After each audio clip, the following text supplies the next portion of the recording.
we need something immediate. So if there's any kind of the ideas, immediate thing you could do is grade off an area, put down mulch, and do like what we put a fence around it. Yeah. Put a security guard. Although that has costs, I mean, it's not, there's no, And the security is the most. what is the most what's the expensive. cost? So let's say for like a 400-person facility, what could they expect for it to cost? 300,000 or 400,000. Yeah, something like that a year. So they'd have to put in 300,000 or 400,000 a year. Yeah. Probably. Initial Probably. upfront for the construction, is there more, or is that Well, included? construction, I don't know, Probably about, I mean, to grade it and put up Yeah, lights and. you're probably, I mean, it's probably about 200 to 400 to establish it. Probably for something that size, 400, 500. It's probably a 500,000 to 600,000. Ours- Yeah. Well, because we only have 100, and you're talking how many? 5? About, But there's you know gonna what, be I don't know, about they 500 to may be 1,000. getting this, Yeah. I don't know Should if have more they, porta potties, more trash containers. Mhm. maybe with the money, this homeless prevention money that's coming, Mhm. maybe they can make a case with HUD that this is homeless, and it won't, the hard thing is you don't want it to hit your general fund. Yeah. Because that money is very precious right now, Yeah. and everybody's, I- retail sales tax is dropping Yeah, precipitously that's right. and everything. I would do the triage thing. I mean, I would have the easy ups and all the service providers, and I would say, we'll take care of ours, and if you're from San Francisco or Oakland, you need to get back there. You need to get back there, yeah. Okay. I'll bet you when you do that there, Yeah. you'll find out that those people are not from. Where were they? I know, I don't remember sending anybody up there. We sent some people back to Maryland? Yeah, Wisconsin, Washington, Florida. Now, how much did that cost? I mean, was it Texas, costly? yeah. With that, Texas, yeah. There were a few good stories, but even if they choose not to do the permitting kind of thing, they Yeah. just really want it to go away. Like Andy and were saying, get the service providers. At least they're concentrated in one space, Yeah. and if they will at least, apply for whatever services, then that might help the city Yeah. determine how many real Sacramento people they have that they need to provide services to. Okay. Yeah, that was really So, great that because might they could, they could sit right there at the table with somebody from the county and because the county knows every transitional or emergency bed in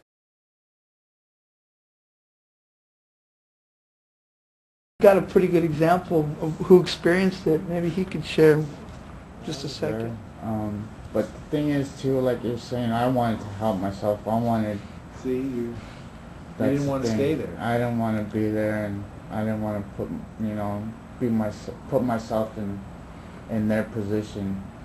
I wanted to better myself, and I thank you guys for everything you guys done.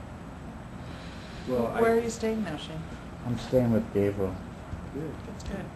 And your dad is there, right? Or No, was? my father and my mother passed away. Oh, I'm sorry to hear that. I'm sorry. It's okay. We all went through that.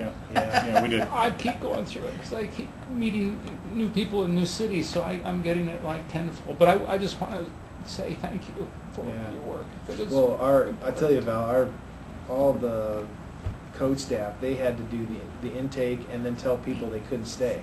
Yeah. And I mean, one thing about them, they're going to get hammered by people in the public. Yeah, I know. Because people in Nice the community are, some of them call you and say, because I got a lot of those calls. They say, hey, that's great what you guys are doing. Can't you build them a building? We'd really like to. We appreciate your support. Yeah. But then, you get the other ones. I hate the city. You're terrible people for doing this. I'm already getting the calls. Just yesterday when we hit Yeah. the news, I got 5 or 10 calls yesterday from people going, what are they doing? Why are they doing it? I'm fielding them all day long now. Yeah, Right. just You- kick them out. Kick you- them out. you know, Right, right. Yeah. The other thing I would say is, as a result of our having done this, I really feel like this city claimed a moral high ground in this discussion Yeah. regionally that we have held on to. Yeah. And I think that, the vast majority of the people out there, people on the street, my auto mechanic, they understand what's going on and they're supportive. And I think you can't listen to the extremes, Right. They understand times are tough. They understand people need a place to go. They, and they understand their parks. They can go back in their parks. They don't feel threatened or Yeah. anything. Yep. And frankly, we're getting to understand the population a little better. We're not totally there, I will tell you. We're not. No, we're not. We're not totally there on systems to get them, out and back. But they, the good news is they can get control of it, and they can turn it around. I think where Andy brought up the moral high ground. I think the city has, gotten control of it now. And now when the press calls us, I know them all by name. I tell them what's going on. Yeah. And they ask to come out and interview people, and I ask them very politely to not come here, and they don't come. Yeah.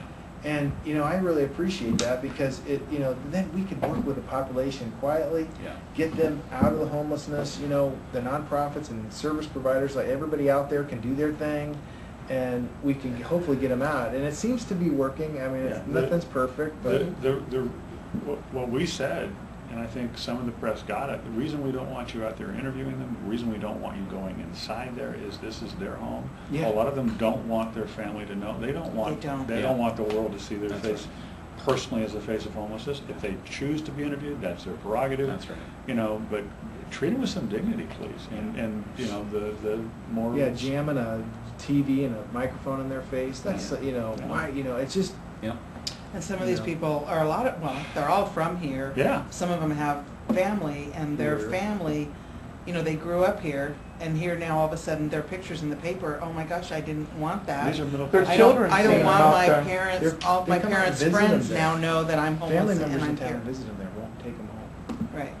Yeah, that's sad. Or It is or sad. you have It's sad. Yeah, or you exactly. have or you have children who grew up in Jeez. upper middle class households in this city who are out there, Yeah. and their families have done everything they reasonably can do. Yeah, and they, and then they're just there. and there's the other side of it. See, Right. there's Sure. both sides are valid. Yeah. Because that's the way it is. It's a really humbling experience. I think all of us would say it was very humbling. When you're face to face with homelessness and you hear the problem. I know Gabriel, it hits your heart. That's why you're a great city manager, Yeah. a great mayor and council. Yeah. They gave us total backing Yeah. to get this I don't know thing about them. done, and they were, just awesome. And the city manager had set up a team of people. We all had different roles to Yeah. play, and people were not. It was. You weren't in a role that you know how to do. Oh, no. I was not in a role I know how to do. Right. He had a whole new role. Everybody. He was a director on it. And we Yeah. all. Okay, we set up a plan. It wasn't perfect, and we implemented it, and we didn't look outside. We just went. At the why time he said, we stepped up and said, Right. okay, this is what we're going to do. Right. If Upland and Rancho Cucamonga and Fontana and Chino and everyone else had all said, you know what, we're all going to do the same thing at the same time, think how much better it would have been. We And wouldn't I have even had all challenged this. it. You'll see me in the press. I even challenged the other cities where I said, you know what, Ontario is going to do its part, Yeah. but the other cities got to decide what they're going to do to help homeless. And Yeah. they would, people would pull me aside at meetings. Brent, we don't have any homeless. Oh, yes, you do.